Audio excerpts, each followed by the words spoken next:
Hi again, everybody, and welcome to Inside Golf. I'm Harry Donahue. Coming up on today's show, we'll take a look at the recently held Patterson Cup competition. That's an annual event of the Golf Association of Philadelphia. And this year, well, the rains made as much news as anything at soggy Lanark Country Club. Also, we'll go to Spring Hollow, where they held an event to raise money to help with research of Parkinson's disease. That's on the agenda today on this edition of Inside Golf. The 26th season of Inside Golf is presented by Destination Montco Golf.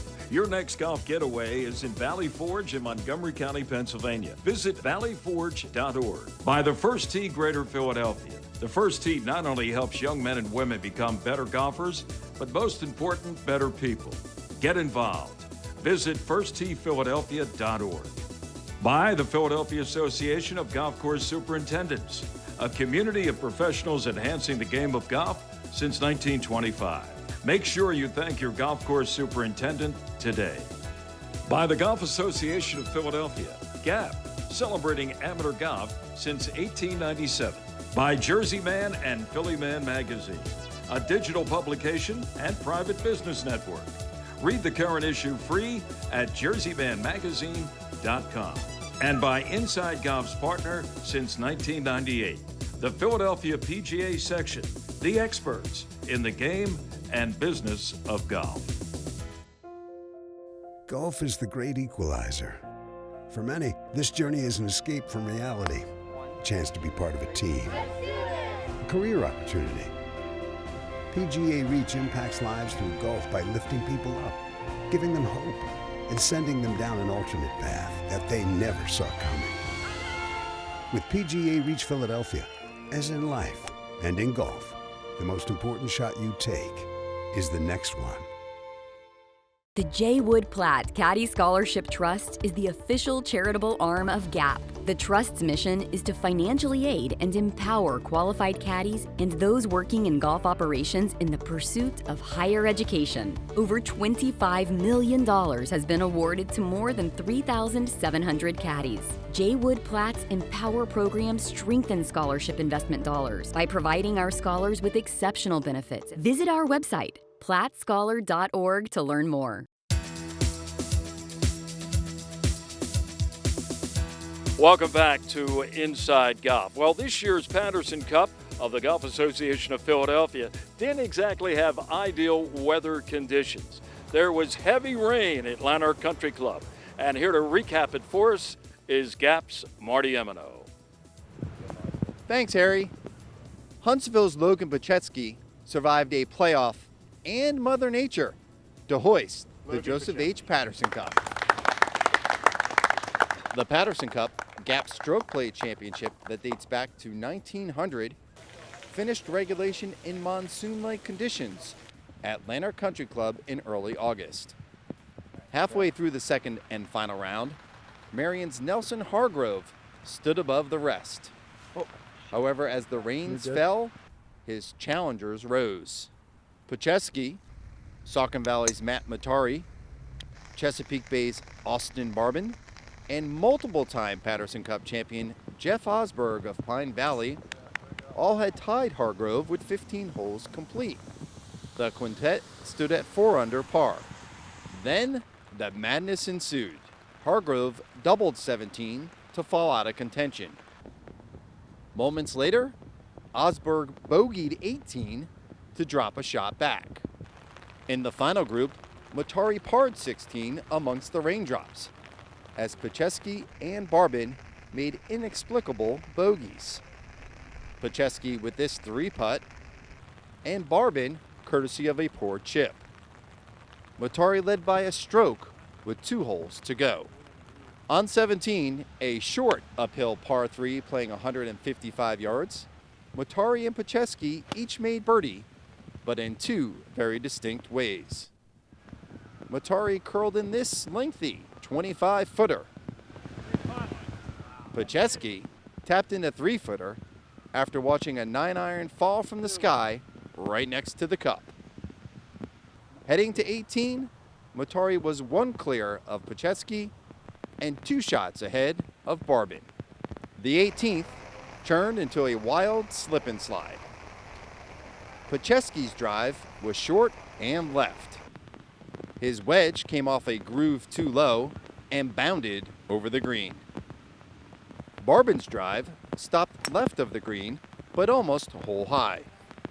His ensuing chip stopped 20 or so feet below the cup. Matari knocked his approach from near the right fairway tree to about 30 feet left of the hole. A healthy crowd gathered on the Atlantic patio for the finish. All were looking for some cover. Matari went first and rolled his would-be championship birdie putt 4 feet by. Barbin, needing a birdie to have any chance of a playoff, rammed his putt into the back of the cup. Pacheski somehow got his third shot to stop on the green. Hello, rain.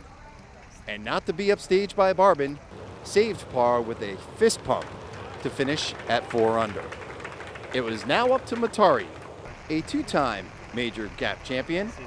He needed to make this putt to claim the title. His 4-footer caught a piece of the hole, however, and stayed topside. A 2-hour weather delay followed before the trio headed to a 4-hole aggregate playoff. In the playoff, Pacheski made the decisive blow of the tournament on the very first hole. He walked in the 20-footer for birdie and never looked back. 3 more pars followed, and that was good enough to get the job done.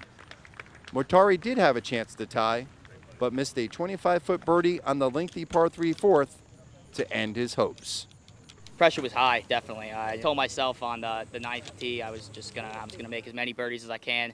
You know, they're out there. The course is gonna be soft, and you know, I putted very well. So you know, coming down the stretch, it meant a lot to me to really close out the deal. I don't even have much words. I mean, I've dreamed of being a Gap Major champion since I've started playing Gap events, and you know, it's great that the dream finally came true.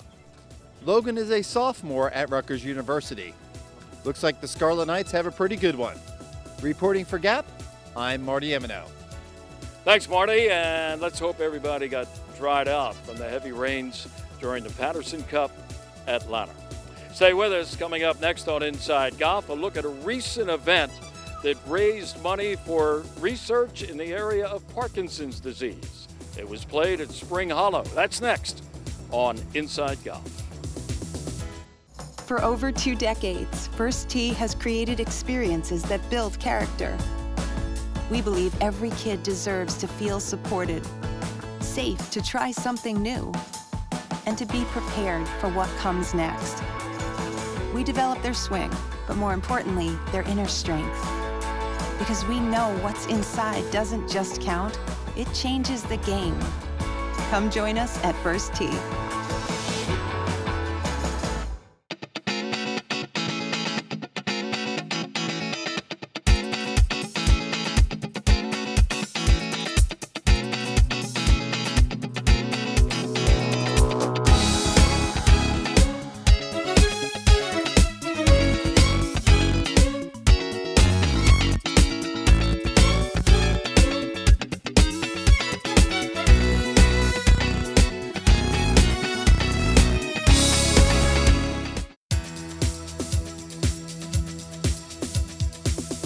Welcome back to Inside Golf. You know, there are 500,000 Americans who suffer from Parkinson's disease. However, that number may be higher due to undiagnosed or misdiagnosed cases. About 1% of people 65 and over suffer from Parkinson's. And the most common symptoms are tremors, slow and rigid movement, and even vocal changes. And studies are showing that playing golf is better than other sports activities for improving balance and mobility for those who suffer from Parkinson's. Brian Taylor is our host today at this golf outing at Spring Hollow. And Brian, first, glad to meet you. Great. Glad to see what you're doing here for victims of Parkinson's disease. Tell us about your case. Yeah, so I started getting symptoms of Parkinson's at about 30 years old. I experienced a tremor in my right hand and sometimes in my right leg. So right now, my medication I take is fairly good at managing the symptoms, but it takes about 14 pills a day to do that, and it wears off over a period of a couple hours. so I need to be persistent in taking that medication to handle the symptoms. But right now it doesn't impact any of my ability to do things. But Parkinson's affects everyone differently and it progresses differently, so I don't know what that will be over long-term progression. What are the benefits of activity, sports activities, and in particular golf? Yeah, so my neurologist is very persistent on being active and how patients with Parkinson's being active is good at preventing the symptoms and long-term benefit of less progression over time. So that's something that studies have showed. So being active, playing golf, I think, is a great sport to do that with. So this is the first event, this golf outing here, trying to raise awareness and help people suffering from Parkinson's. Why did you decide to do this? Yeah, so I reached out to my neurologist, Dr. Vu, about who to support locally, and they connected me with the Parkinson Council, and they're a local group that supports Parkinson patients and their families, and has programs that help them stay active and also in research-related studies as well. And I really liked what they were doing, and I wanted to use them to as a benefit of the charity that I decided to put together. So you have roughly 50 golfers out here today. Beautiful day. Are these mostly friends of yours? Or are they other people suffering from Parkinson's? Yeah, so there's a couple different areas here. About half, a little over half, are from my company, Customized Energy Solutions. A couple groups are my friends, personal friends and family. Some are from the Parkinson's Council as well. There's a board member here playing who has Parkinson's himself, and a couple other representatives from the Parkinson's Council as well out here. You talked about the benefits of golf when it comes to Parkinson's. How often do you get a chance to get out here? I try to play once or twice a month, and my schedule's kind of busy, working full time. It can be challenging to get out here just like any other person with a full schedule. Well, you're a little more than halfway through your round today. How's it going for you? Not playing as well as I typically do, but I enjoy being out here. The goal is to have fun and raise money for a good cause, so I think we're doing that. I feel like I'm going to far exceed my initial goals of raising $15,000 for the Parkinson Council, and I'm very proud to support them, and I believe in what they do, and I think it's great to be out here with friends and coworkers and everything, and having a great time.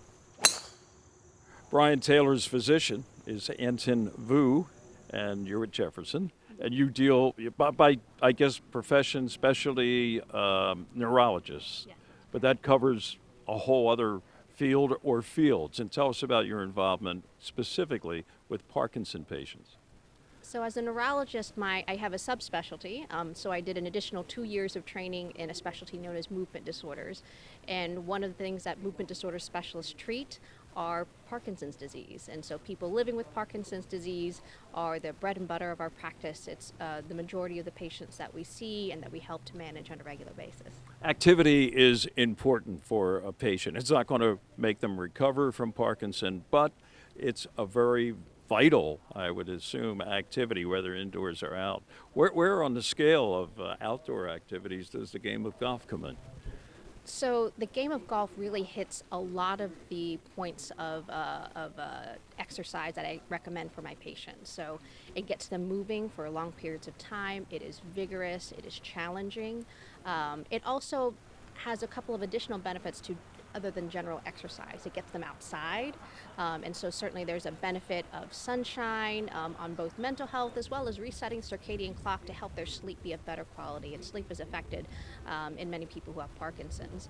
On top of that, the hilly terrains, the slopes, that also helps to exercise folks' balance. Many people with Parkinson's have issues with their walking and balance, so the more that they can sort of challenge their bodies for different types of terrain, it really is a beneficial exercise from all those points. And last, it's a social activity. So social activities are absolutely beneficial for the brain in exercising cognition, how we think, how we talk, how we interact with others, and it helps to protect that faculty of the brain. This is Wendy Lewis, and Wendy is the CEO of the Parkinson Council here in the Philadelphia area. Wendy, tell us, what does the Parkinson Council do for those who suffer from Parkinson's disease? So we are a regional organization and with partners all over the region. We're talking about movement disorder centers, other quality of life programs and services. So what we do is we connect families with those services and those resources. And our goal is to ensure that they have a partner in the movement against Parkinson's disease. We have been around since 1987. We are very fortunate to be living in a region where there's a lot of great science, there's a lot of great scientific research being done, there's amazing docs and programs that docs are involved in as well to keep people with Parkinson's engaged and involved. There's clinical trials in our region related to research. So what we do is we make sure that families know that they have a support system, that they have a care team, that they have ways to engage with each other through programs like the art program at the Philadelphia Museum of Art, that they can still be a part of a choir to keep their voice strong. It's a Park and Singers program that we invest in. There is also a dance and yoga program that we invest in as well. That's the quality of life stuff. We also make investments with nurses and also with social workers to make sure that the emotional and social and mental aspects of Parkinson's is taken care of. So we are a team for them, and then we actually encourage them to actually have a team to help them treat their diagnosis of Parkinson's. And our viewers, if they wanted to find out more about what your group does, I'm sure you have a website. We do. It's the parkinsoncouncil.org. So we are making sure that we do all that we can to ensure that the families are educated and empowered to make the decisions that are good for them. For most golfers, we forget that most golfers aren't pro tour pros. They're like us schlubs.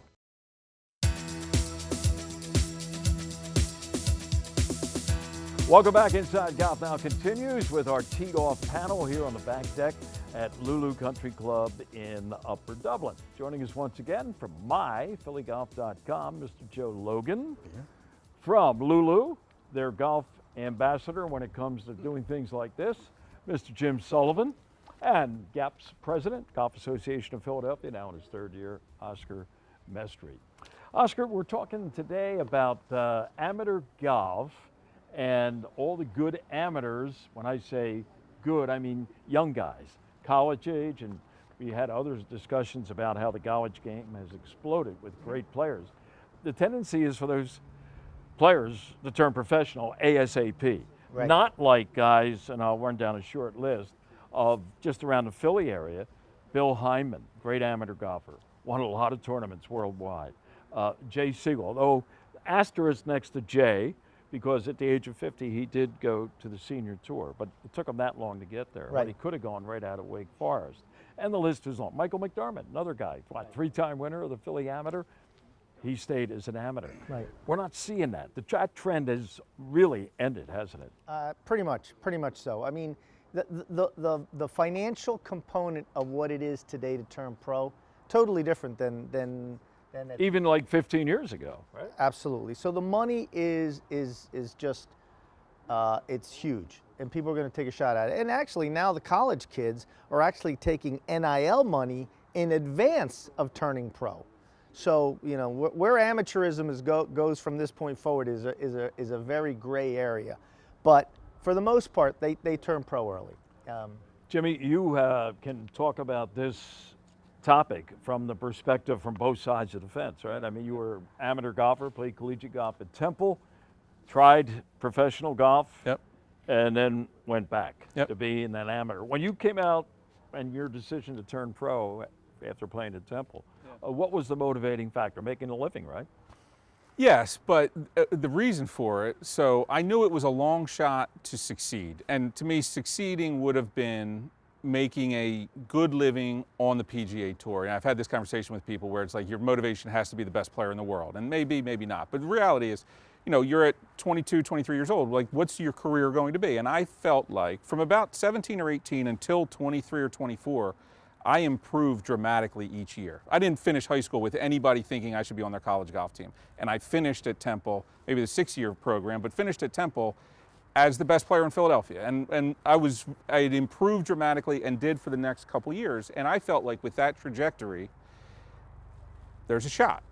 I didn't think it was guaranteed or anyway. And I made the decision knowing if I do this, and I put a timeline on it, and I've had this debate with other people as well, where it's kind of like you have to spend 5 to 10 years to really know. And I didn't want to be 35, 37 years old playing the mini tours. I thought, let's give it 3 years, and if I'm sustaining myself, I'll stick with it. And if not, I'll move home, get a job, and start a family. And that's how it worked out, kind of for golf purposes, unfortunately, but that's how it worked out. I feel like earlier, kind of 90s and 80s, there were many more that kind of my level golfer at the time when I made the decision that chose not to, that stuck with their amateur career. And Michael McDermott was a peer of mine, and he made that decision to stay as an amateur, and it's worked out pretty well for him. He's had an unbelievable golf career. More recently, I feel like anybody that kind of wins a tournament at any time feels like they have a chance to make a living.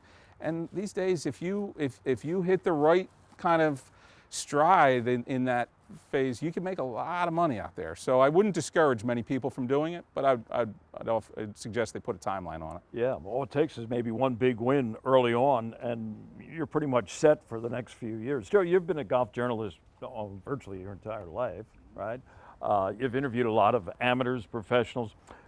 Do you find many amateurs now, by that I mean like good college players who are not thinking about going to the professional ranks, and they don't care about being a lifetime amateur? Well, I mean, I think there are quite a few really, really good college players who are realistic. I mean, I played enough golf with guys who couldn't quite make the PGA Tour to know how good you've got to be. And so I see guys, I really admire guys who have amateur career, who are able to compete at that level, be married, have a job, have kids, keep all of those plates spinning at one time and still be winning amateurs and I agree with competing. you 100%. I just think there's something to be said for that. And I have great admiration for these guys who, like club champions, who win, compete and win at the club champion level. Yeah. That's a pretty big deal for most golfers. We forget that most golfers aren't pro tour pros. They're like us schlubs. Right. I remember some guy told my father once, only 2 reasons to play golf: make a living or have fun. If one of those doesn't work for you, why bother? Find something else to do.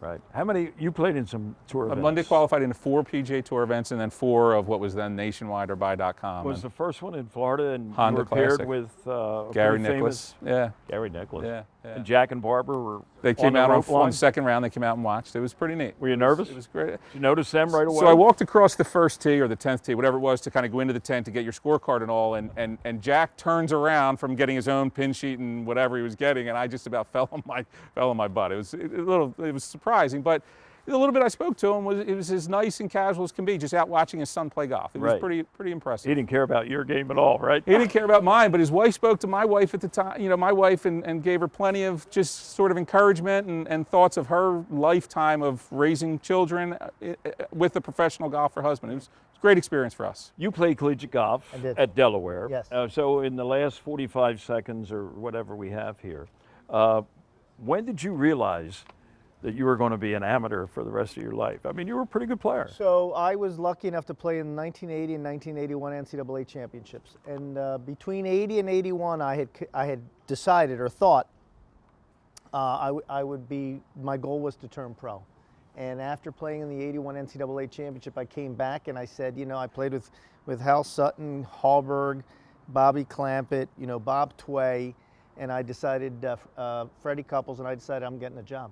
Really? Yeah. They're the blame? Yeah, they're the blame. Well, in the reality. Thanks, Freddie. And the reality is, aside from the game of golf, just knowing the game it takes to play golf, it takes a unique individual to be on the road all the time, and that to me was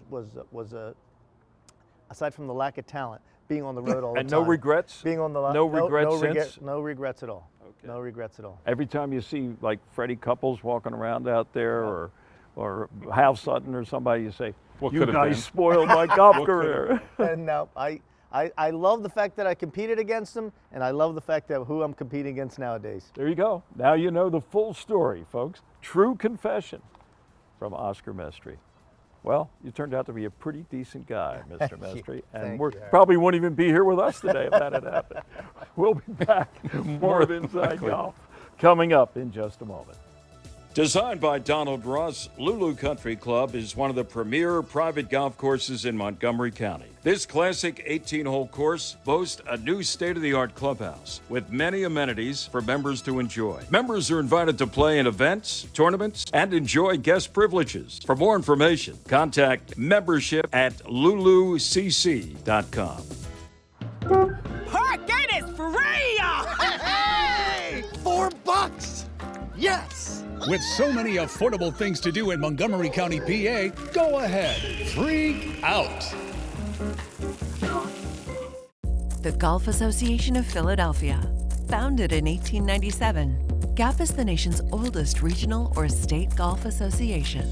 We serve amateur golf in Eastern PA, Southern New Jersey, and all of Delaware. GAP welcomes all golfers, junior or senior, male or female, public or private. Join the Golf Association of Philadelphia today. Our mission is always to preserve, protect, and promote the great game of golf. Before you tee it up, look us up. Visit gapgolf.org to find out more.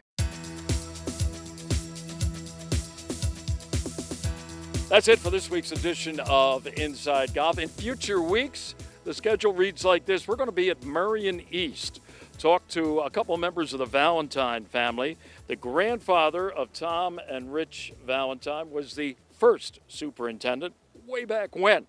And then his son and their father, Richie Valentine, was also a superintendent at Marion East. What a legacy. And we'll be here at John F. Byrne, which is one of the two headquarters for the Philadelphia First Tee program. And we'll watch a match involving two professionals from Philadelphia. They'll be paired with two members of the Philly First Tee program. And it is some match. In fact, here's a clue. It went all the way down to the final hole before it was decided. I'm Harry Donahue. Thanks for joining us, and we'll see you next week here on Inside Golf. The 26th season of Inside Golf is presented by Destination Montco Golf. Your next golf getaway is in Valley Forge in Montgomery County, Pennsylvania. Visit valleyforge.org. By the First Tee Greater Philadelphia. The First Tee not only helps young men and women become better golfers, but most important, better people. Get involved. Visit firstteephiladelphia.org. By the Philadelphia Association of Golf Course Superintendents, a community of professionals enhancing the game of golf since 1925. Make sure you thank your golf course superintendent today. By the Golf Association of Philadelphia, GAP, celebrating amateur golf since 1897. By Jersey Man and Philly Man Magazine, a digital publication and private business network. Read the current issue free at jerseymanmagazine.com. And by Inside Golf's partner since 1998, the Philadelphia PGA section, the experts in the game and business of golf.